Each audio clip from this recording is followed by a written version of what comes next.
The rain hammered against Sarah's windshield as she drove home from her night shift at the diner. Her old Honda coughed and wheezed, barely managing 40 miles per hour on the empty highway.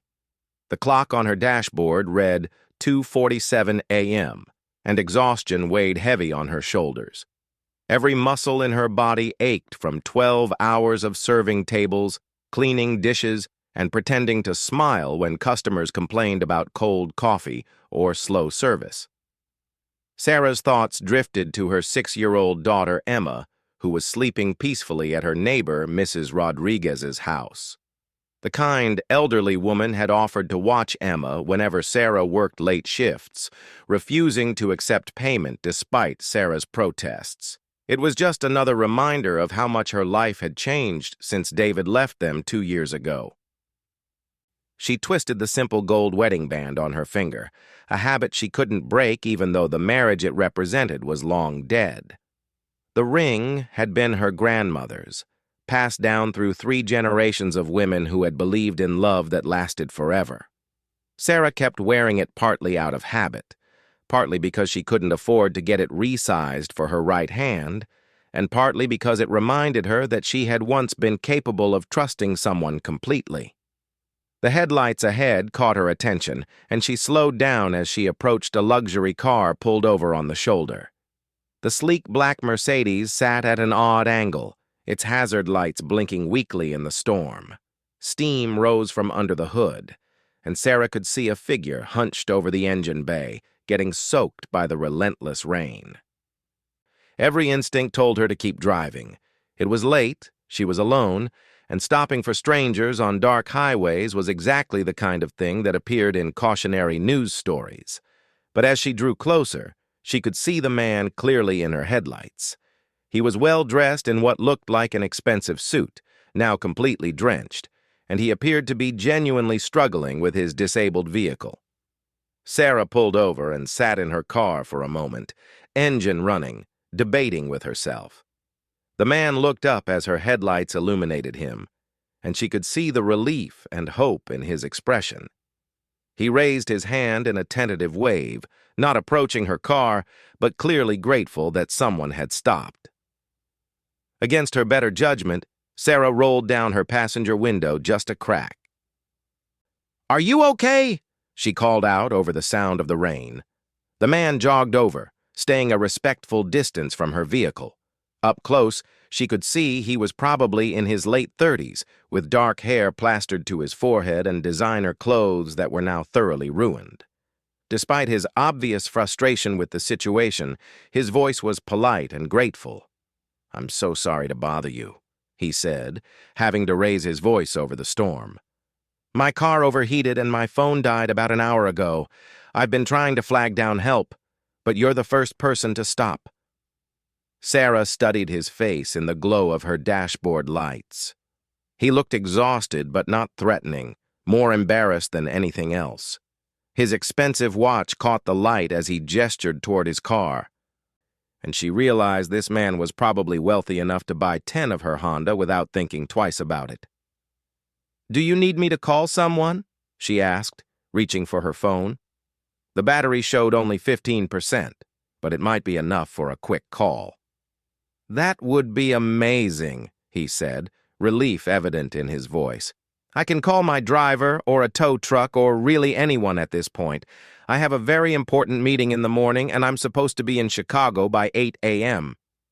Sarah unlocked her phone and handed it through the small gap in her window. As the man reached for it, his eyes fell on her left hand, gripping the steering wheel. For just a moment, his expression changed, and she saw him stare at her wedding ring with an intensity that made her self-conscious. "Thank you so much," he said, accepting the phone. "I'm Marcus, by the way, Marcus Chen." "Sarah," she replied simply, not offering her last name. Marcus dialed a number and stepped away from the car slightly to make his call. Sarah could hear fragments of his conversation over the rain, something about coordinates and urgent pickup. While he talked, she observed him more carefully. Despite the expensive clothes and obvious wealth, there was something humble about the way he carried himself. He wasn't demanding or entitled like some of the wealthy customers she served at the diner. Instead, he seemed genuinely grateful for her help. When he returned with her phone, Marcus lingered by her window. "My driver will be here in about 45 minutes, he said. "I can't thank you enough for stopping. Most people wouldn't have." "It's fine," Sarah said, though she was already thinking about how this delay would affect her morning. Emma needed to be at school by 8, and Sarah had planned to catch a few hours of sleep before starting her routine all over again. "Please, let me give you something for the trouble," Marcus said, reaching for his wallet. "Gas money or—" "That's not necessary," Sarah interrupted quickly. The offer felt too much like charity, and her pride bristled at the suggestion. She had stopped to help another human being, not because she expected payment. Marcus seemed to understand her reaction and didn't press the issue. Instead, he said, "Would you mind if I waited in my car? I don't want to keep you here, but I'm worried about other drivers not seeing my vehicle in this storm." Sarah glanced at the Mercedes, noting how its dark color blended into the night despite the hazard lights. He had a point about the visibility issue. "Sure," she said. "I'll wait until your ride comes." As Marcus walked back to his car, Sarah caught herself wondering about his story. What was a man in a $1,000 suit doing driving alone on a back highway at 3 in the morning?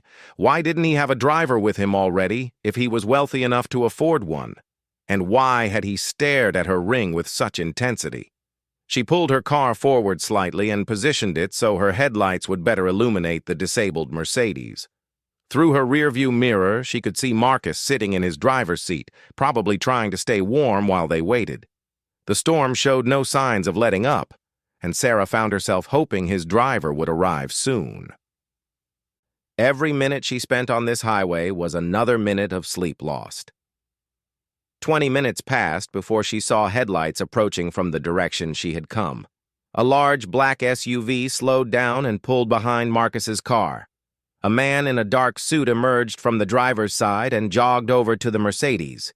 Sarah watched as Marcus got out and had a brief conversation with the newcomer, pointing toward her car several times during their exchange. Marcus walked back to her window one final time, and when she rolled it down, she could see that his demeanor had changed. He seemed more composed now, more like the successful businessman he obviously was, but there was something else in his expression she couldn't quite identify. "Thank you again, Sarah," he said. "You probably saved my entire week by stopping tonight." "I know it's not much, but I'd like to cover your gas and maybe breakfast for your trouble." He held out several bills, more money than she made in tips on most nights. "I told you it's not necessary," Sarah said, though the practical part of her mind calculated how much that money would help with Emma's school supplies or the growing pile of medical bills from her daughter's recent bout with pneumonia. "Please," Marcus said quietly.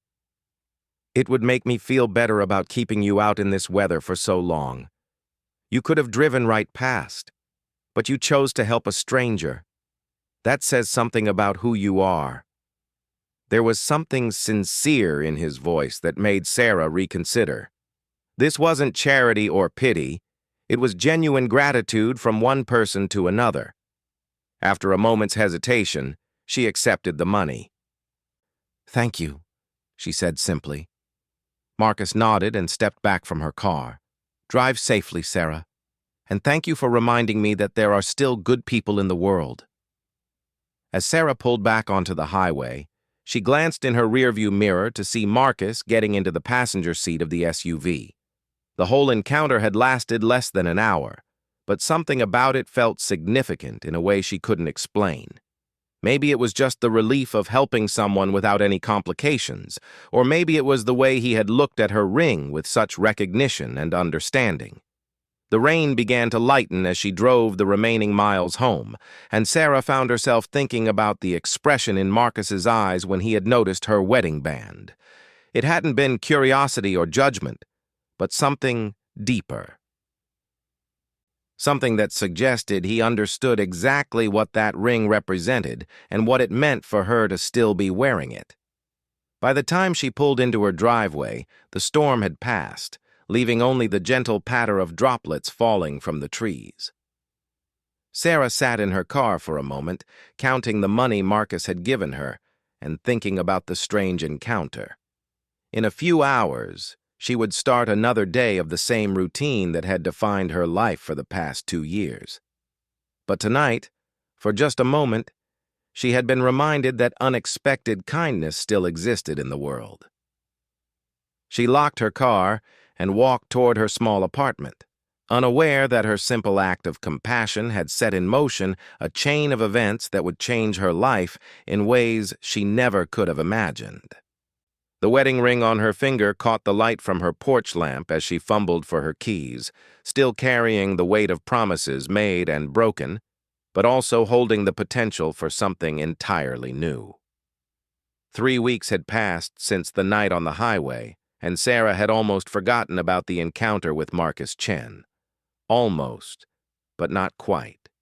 Every time she counted her tips at the end of a shift, she remembered his generosity and how it had helped her catch up on Emma's school lunch account. The extra money had been a blessing she hadn't expected and couldn't ignore. Life had returned to its familiar rhythm of work, sleep, and caring for Emma. The diner was busier than usual with the start of the school year, and Sarah often found herself pulling double shifts to make ends meet. Mrs. Rodriguez continued to watch Emma whenever needed, refusing payment but accepting the occasional home-cooked meal as thanks. On a particularly busy Tuesday morning, Sarah was refilling coffee for the breakfast crowd when she heard a familiar voice behind her. "Excuse me, is this seat taken?" She turned around to find Marcus Chen standing beside an empty booth, looking significantly more polished than he had during their midnight encounter. He wore a tailored navy suit and carried himself with the quiet confidence of someone accustomed to being in charge. But his smile was warm and genuinely pleased to see her. "Marcus," Sarah said, surprised. "What are you doing here?" "Having breakfast, hopefully," he said with a slight grin. "May I sit down?" Sarah glanced around the diner, noting that several other tables were available. "Of course, but you know there are other spots." "I was hoping to sit in your section," Marcus said simply. "If that's okay with you." Sarah felt heat rise in her cheeks and nodded toward the booth. "Sure, let me get you a menu." As she walked to the server station, her mind raced with questions. How had he found her workplace? Was this coincidental, or had he deliberately sought her out? And why did the idea of him looking for her make her feel nervous and flattered at the same time? She returned with a menu and coffee pot, trying to maintain her professional demeanor despite the curious glances from her co-workers. "Coffee?" she offered. "Please," Marcus said, watching her pour with the same attention he might give an important business presentation. "How have you been, Sarah?" "Fine," she replied automatically, then caught herself being too formal. "Good, actually. Thank you again for the other night. That was very generous of you." It was the least I could do. Marcus opened the menu but continued looking at her instead of reading it. "I have a confession to make. I didn't just happen to find this place. I asked around about good diners in the area, and your name came up several times as someone who provides excellent service." Sarah felt her professional smile falter slightly. "You asked about me specifically?" "I was curious," Marcus admitted. "You helped a complete stranger in the middle of the night without expecting anything in return. That's not something you encounter every day in my line of work." "What kind of work do you do?" Sarah asked, then immediately regretted the question. It felt too personal. Too much like she was interested in his life beyond this professional interaction. "I own several businesses in the city," Marcus said vaguely. "Import, export, some real estate, nothing too exciting." He closed the menu and looked up at her. "What about you? How long have you been working here?" "About 2 years," Sarah said, aware that other customers needed her attention but finding it difficult to walk away from the conversation. "Since my..." She stopped herself before mentioning her divorce, realizing she was sharing too much personal information with a customer. Marcus noticed her hesitation, but didn't press. Instead, he said, "I'll take the pancakes and scrambled eggs if you don't mind." "Of course," Sarah said, grateful for the return to normal server-customer interaction. "I'll get that order in for you." As she walked away, Sarah could feel Marcus watching her, and she became hyper-aware of every movement. She had served thousands of customers over the past 2 years, but none had ever made her feel so self-conscious about doing her job. When she returned with his food, Marcus had his phone out and appeared to be handling business calls. He held up a finger to indicate he would be just a moment, and Sarah waited respectfully while he finished his conversation. "Sorry about that," he said, putting the phone away. "Crisis at one of the warehouses. Sometimes being the boss means you never really get time off." "Must be stressful," Sarah said, refilling his coffee cup. "It has its moments," Marcus agreed. "But I imagine you understand something about that. Working here plus taking care of your daughter must keep you pretty busy." Sarah's hand froze halfway through pouring. "How did you know I have a daughter?" Marcus looked genuinely apologetic. "I'm sorry. I overheard you talking to another customer about school supplies. I didn't mean to eavesdrop, and I shouldn't have brought it up." Sarah relaxed slightly, remembering that she had indeed been discussing Emma's school needs with Mrs. Patterson, one of her regular customers, earlier that morning. "It's fine," she said. "Yes, Emma keeps me busy. She's 6. "That's a great age," Marcus said warmly. "Full of questions and energy, I imagine." "Definitely," Sarah said, and found herself smiling genuinely for the first time since he had arrived. Talking about Emma always made her feel more like herself. Marcus began eating his breakfast, and Sarah excused herself to check on her other tables. When she returned to offer him more coffee, she found him studying something intently on his phone. His expression had become serious, almost troubled. "Everything okay?" she asked without thinking, then immediately regretted the question. His personal problems weren't her concern. Marcus looked up, seeming surprised by her question. For a moment, his carefully maintained composure slipped, and Sarah saw something vulnerable in his expression. "Just family stuff," he said quietly. "Nothing that affects breakfast." He attempted a smile, but it didn't quite reach his eyes. Sarah found herself wanting to ask more, to offer comfort, the same way she would to any friend dealing with difficulties. Instead, she simply refilled his coffee and said, "Well, if you need anything else, just let me know."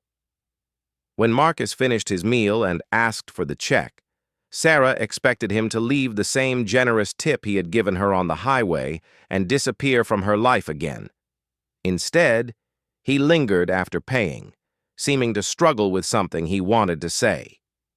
"Sarah," he finally began, "I hope this doesn't sound inappropriate, but would you be interested in having dinner sometime, somewhere that doesn't involve you serving me food?" The question caught her completely off guard.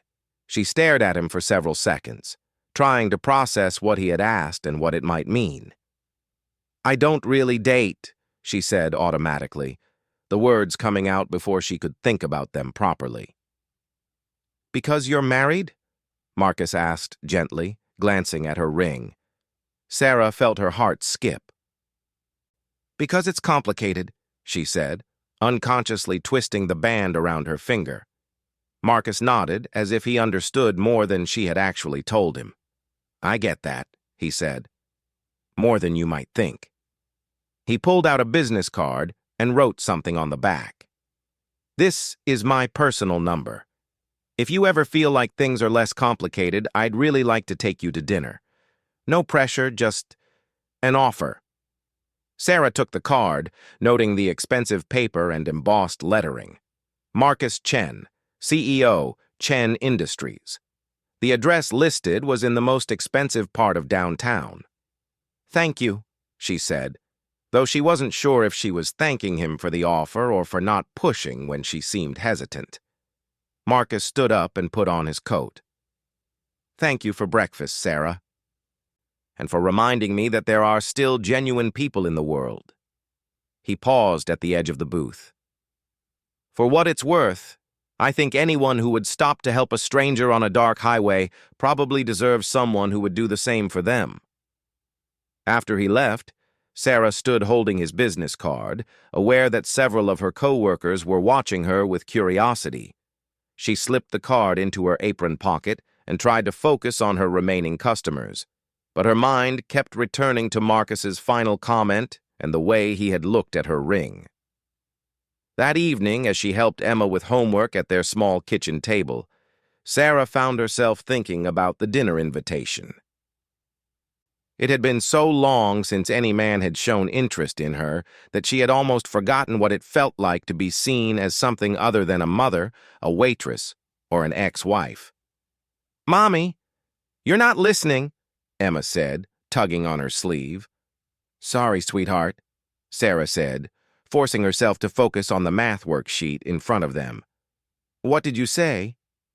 "I said Mrs. Rodriguez told me that sometimes when people are ready for new friends, they have to be brave and try something different." Sarah looked at her daughter suspiciously. "Did Mrs. Rodriguez say anything else?" Emma shrugged with the exaggerated innocence that 6-year-olds had perfected. "She just said you work really hard and maybe you should have some fun sometimes, too." That night, after Emma was asleep, Sarah sat on her couch and pulled Marcus's business card from her purse. She had looked up Chen Industries online and discovered that Marcus was far wealthier than she had realized. His company imported luxury goods from Asia and had recently expanded into real estate development. There were photos of him at charity galas and business conferences, always impeccably dressed and confident. What would a man like that want with a single mother who served pancakes for a living? The question bothered her more than she wanted to admit, because part of her genuinely wanted to find out. Marcus had been kind to her, respectful, and interested in her as a person rather than just someone performing a service. Sarah looked down at her wedding ring, still in its familiar place on her left hand. For 2 years, it had served as both a shield and a reminder. A shield against complications she didn't feel ready to handle, and a reminder of promises that had been broken but not forgotten. Maybe it was time to consider whether she was protecting herself from disappointment or from possibility. As she turned Marcus's business card over in her hands, Sarah began to wonder if being brave might be worth the risk. Sarah stared at her reflection in the bathroom mirror, second-guessing her decision for the 100th time in 2 hours. She had finally called Marcus 3 days ago, and now she was getting ready for dinner at a restaurant she couldn't pronounce the name of, wearing a dress she had bought specifically for this evening with money she probably should have saved. Emma was spending the night with Mrs. Rodriguez, who had practically pushed Sarah out the door when she learned about the dinner plans. "You need this, mija," the older woman had said firmly. "When was the last time you did something just for yourself?" Sarah couldn't remember, which was probably Mrs. Rodriguez's point. The restaurant Marcus had chosen was elegant but not intimidating, the kind of place that clearly catered to successful people, but didn't make others feel unwelcome. Sarah arrived exactly on time, her nervousness increasing as she gave Marcus's name to the hostess and was led to a quiet table near the window. Marcus stood as she approached, and Sarah noticed he had chosen to wear a simple dark sweater instead of a business suit. The casual choice made him seem more approachable, less like the wealthy CEO she had researched online, and more like the rain-soaked stranger she had helped on the highway. "You look beautiful," he said sincerely as he helped her with her chair. "Thank you," Sarah replied, feeling heat rise in her cheeks. "This place is lovely." "I hoped you'd like it," Marcus said, settling back into his seat. "I wanted somewhere we could actually talk without feeling rushed or interrupted." As if to emphasize his point, their server appeared and took their drink orders with professional efficiency before disappearing again. Marcus had clearly chosen well. The service was attentive, but not intrusive. "I have to admit," Sarah said after they had ordered, I'm a little nervous. It's been a while since I've done this. Had dinner? Marcus asked with a gentle smile. Had dinner with someone who wasn't 6 years old and didn't require me to cut up their food first, Sarah clarified, and was pleased when Marcus laughed genuinely. Tell me about Emma, he said. What's she like? Sarah felt herself relax as she began describing her daughter. Emma was her favorite topic, and Marcus listened with genuine interest as she shared stories about her daughter's obsession with butterflies, her tendency to befriend every stray animal in the neighborhood, and her impressive ability to ask questions that Sarah couldn't answer.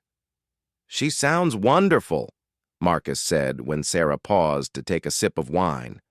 You're lucky to have each other. We are, Sarah agreed. Then, feeling brave, she asked, Do you have children? Marcus's expression shifted slightly, and Sarah saw a shadow pass across his features. No, he said quietly. My ex-wife and we tried for years. It just wasn't meant to be. I'm sorry, Sarah said, recognizing the pain in his voice. That must have been difficult. It was part of what ended our marriage, Marcus admitted. We wanted different things in the end, and neither of us was willing to compromise. She remarried last year and is expecting her first child now. Sarah felt a pang of sympathy for him. That must be hard to know. Marcus shrugged, but Sarah could see the effort it took to appear casual about it. I'm happy for her, honestly. Jennifer deserves to have the family she always wanted. We just couldn't create it together. The conversation paused while their meals arrived, and Sarah found herself studying Marcus's face in the soft restaurant lighting. There was something about his expression when he talked about his ex-wife that reminded her of how she felt when people asked about Emma's father, a mixture of old pain and hard-won acceptance. What about Emma's father? Marcus asked gently, as if reading her thoughts. Is he involved in her life? Sarah twisted her wedding ring unconsciously before answering. No. David left when Emma was 4. He said being a father wasn't what he had expected it to be, and he didn't want the responsibility anymore. Marcus's jaw tightened slightly. That's his loss. That's what I tell myself, Sarah said. But Emma asks about him sometimes, and I never know what to say. How do you explain to a 6-year-old that some people just walk away from their promises? You tell her the truth in ways she can understand, Marcus said thoughtfully. That some people aren't ready to love the way they should, but that doesn't mean she's not worthy of love. It means they're missing out on knowing someone extraordinary. Sarah felt tears prick her eyes at the unexpected wisdom in his words. You sound like you've given this some thought. I've had my own experiences with people walking away, Marcus said simply. Different circumstances, but the feeling of being left behind is probably similar. They talked easily through dinner, sharing stories about their work, their families, and their dreams for the future.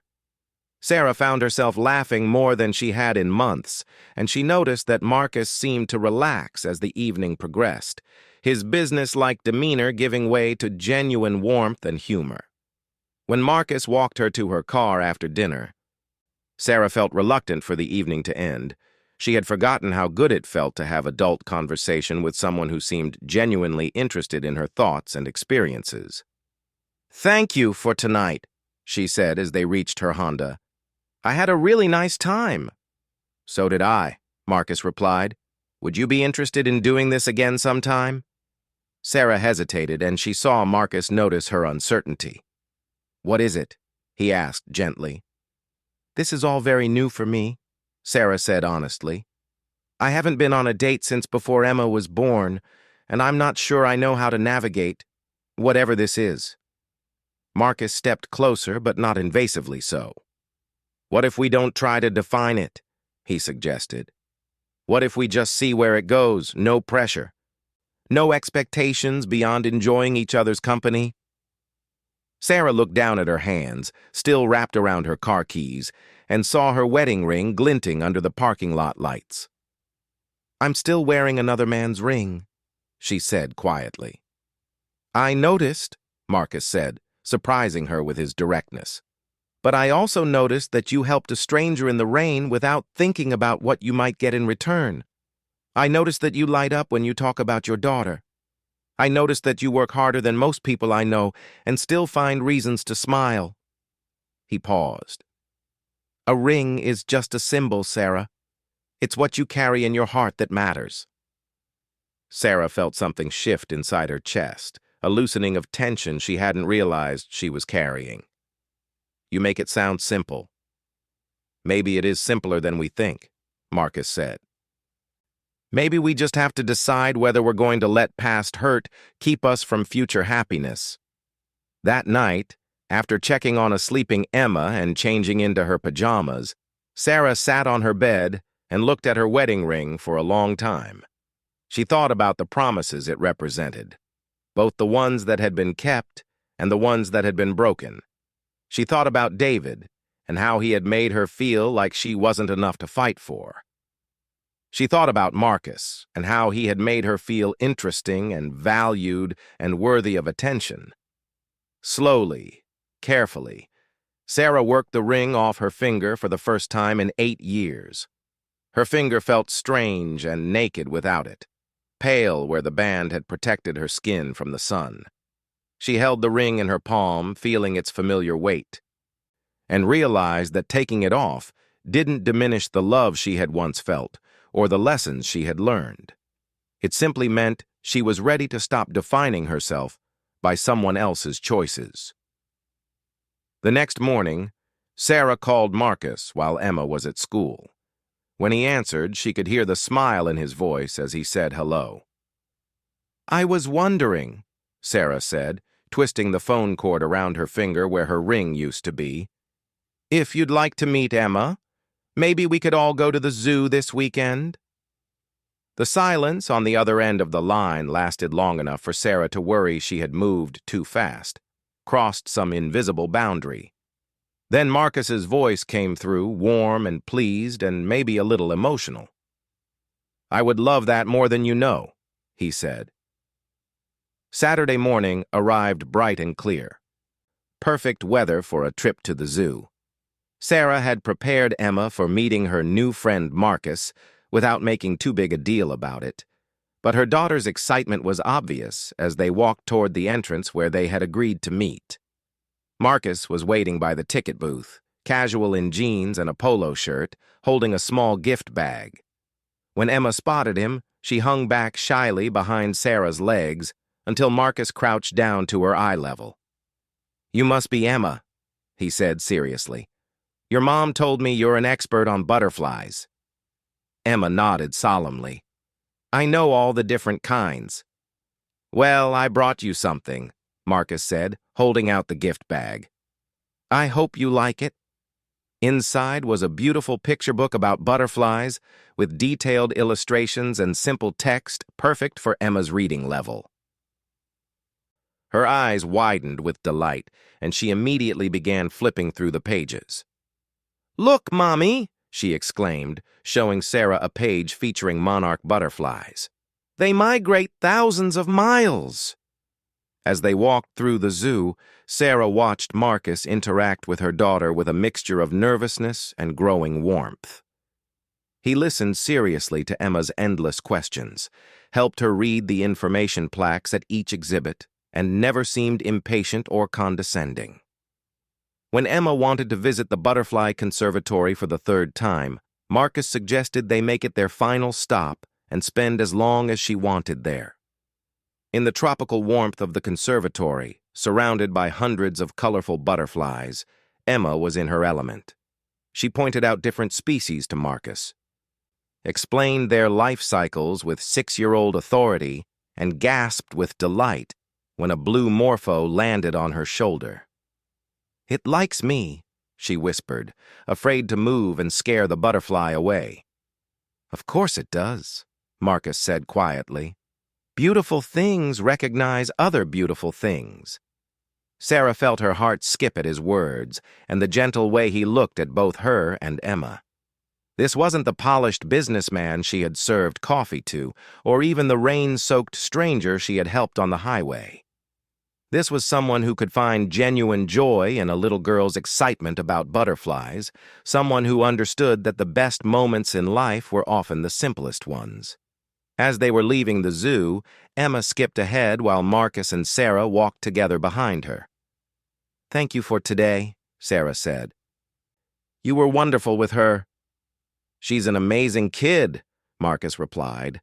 "Smart, curious, kind. She gets that from her mom." Sarah felt tears threaten at the sincerity in his voice. "Marcus, I need you to know that if this is going to continue, Emma comes first, always."